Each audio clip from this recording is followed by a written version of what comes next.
Video today, and we talk about some of the new products that I'm using and some of the new things I'm trying out. We're going to be talking to Dustin Simpson. He is an RV tech that owns his own RV repair shop out in Northern California. He also has a YouTube channel called the RV Specialist.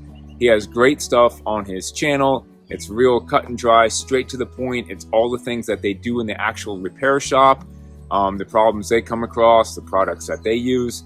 So there's been times in the past where I like to get in touch with them and see what they're using in the RV shop when I have a project to do.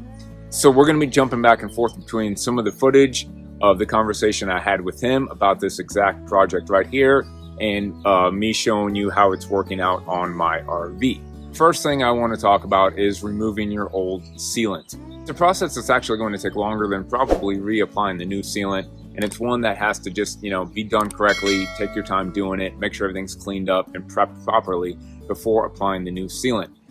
Now, I like to either take a plastic putty knife, or sometimes I even take a metal putty knife, and I use that very carefully not to scrape into the RV, but I do use it in certain applications when I want to get some of the old dried up sealant off. You just have to use common sense when applying the proper pressure to do this. Now, in the past, I would use other chemicals to help me remove some of this, some not so successful.